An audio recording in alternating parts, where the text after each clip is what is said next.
Chapter 610, New Life. In the face of the infant's cries, which gradually weakened him, Lumion teleported immediately to Father Montserrat's side, launching a powerful attack to disrupt the impending impact. Yet in that very moment, he observed the Pride armor freezing in place upon hearing the infant's cry. Suddenly, it crouched down and plunged the Sword of Dawn into the ground covered in dark weeds. Damn it, directly employing Hurricane of Light, Lumion's scalp tingled. Without bothering to confirm, he shifted the teleportation destination, vanishing into the darkness of the illusory oak tree and reappeared on the ship's deck. He had long recognized that Father Montserrat's weed wilderness was inferior to the Madame's Paramita. It failed to sever the deep connection between the inside and outside, nor could it prevent teleportation. Its sole capability was restraining various sounds and the aftermath of battle, akin to the bottle of fiction, if not less. Nonetheless, this wilderness had unique abilities. As Lumion's figure faded into the dark wilderness, the Sword of Dawn embedded in the ground by the Pride armor shattered, transforming into countless light fragments, creating a formidable storm that engulfed the area. The plump wheat-filled weeds were sliced into pieces, leaving the ground barren. Father Montserrat, perched on the oak branch, couldn't dodge in time. He only managed to manifest his body into something resembling wood before being consumed by the Hurricane of Light. The illusory, hollow cry of a baby abruptly ceased. When the Hurricane of Light subsided, Father Montserrat stood frozen in place. In the next moment, his wood-like body, covered in brown bark, split open, revealing deep crevices. Pa, pa, pa. Father Montserrat's body fell to the bottom of the oak tree, piece by piece. The incisions were smooth and blood seeped out. Flesh and blood were instantly absorbed by the illusory oak tree's roots, leaving nothing behind. In the middle section of the oak tree, the bark split open. Squirming, moist flesh grew out, expanding into a hole. A human head appeared, squeezed and ejected. In the blink of an eye, the naked human was born by the illusory oak tree. It was Father Montserrat. He retained his adult form, his body wet and partially covered in a dirty, translucent white membrane. New life. With the aid of the weed-covered darkness, the illusionary oak tree, and the invisible baby, Father Montserrat found a new lease of life. His brow smoothed, and his eyes regained a youthful gleam. Enormous bat-like wings, shrouded in dark skin, erupted from his back, propelling him from the heart of the colossal oak to his silver-white full-body armor. The Pride armor rose, summoning light into its hand, forging a sharp spear. Launching the elongated lance with relentless force, it sliced through the air, embedding into Father Montserrat's chest. Father Montserrat's bat-like wings enveloped him, and his form shattered into palm-sized black bats. In a mesmerizing dance, the bats circled behind the Pride armor, reforming into Father Montserrat, adorned with a grimy membrane. Father Montserrat's body expanded, morphing into a colossal bear. From his palms sprouted sharp claws etched with enigmatic patterns. With a forceful swipe, he etched 5 deep gouges onto the Pride armor's back, unveiling its hollow interior. The Pride armor froze, and the air itself seemed to still.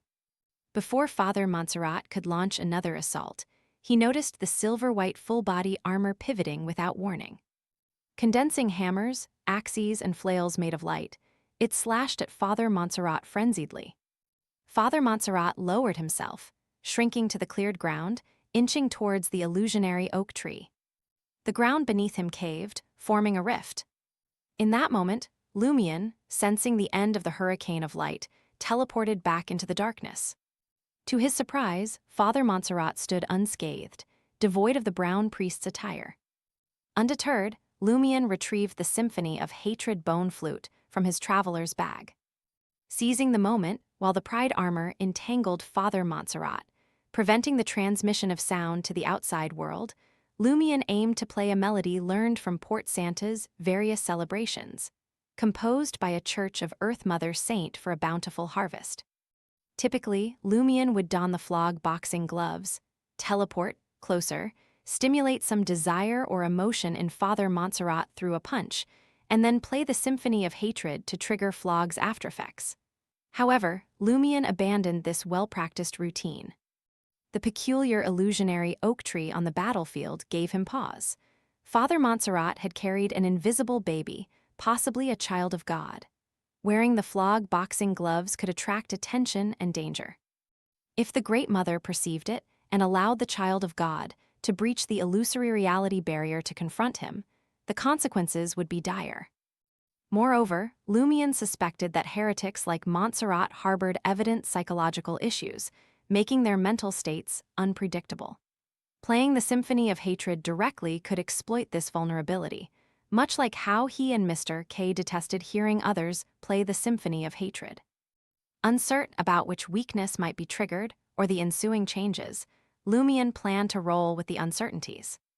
Just as Lumion raised the symphony of hatred to his lips, an eerie chill crawled down his spine. Waya! The spectral baby's cries reverberated, mere inches from him. He. The baby's cries morphed into laughter, as if engaged in an intriguing game with Lumion. An inexplicable stiffness gripped Lumion, freezing him momentarily. A cold aura infiltrated his body, spreading gradually to his abdomen.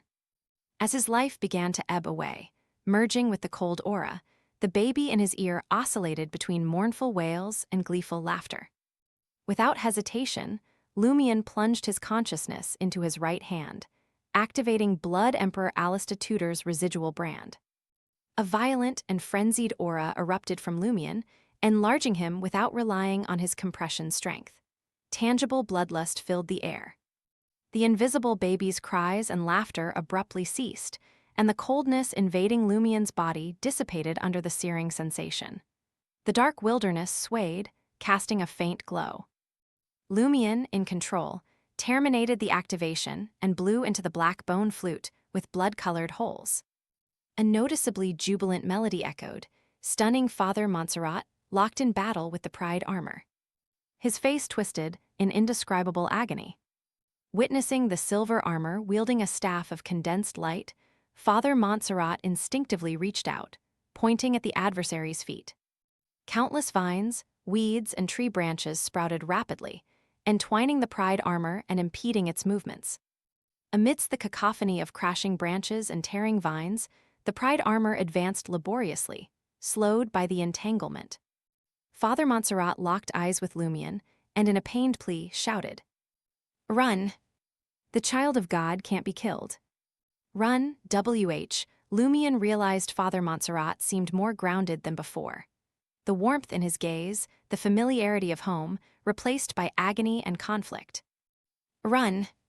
Repent to Mother Earth on my behalf." Father Montserrat screamed in hysteria. His naked form underwent an abnormal transformation. Organs, symbolic of creation and incubation, sprouted under the translucent, filthy white membrane, intertwining in a horrific display. Repent to Mother Earth, Lumion vaguely understood Father Montserrat's current state. His corruption appeared incomplete, retaining a side that clung to faith in Earth Mother, resulting in a split personality. Typically, the normal persona remained suppressed by the corrupted one. Is this the problem that the symphony of hatred triggered, allowing Father Montserrat's normal personality to temporarily gain an advantage and regain control of his body?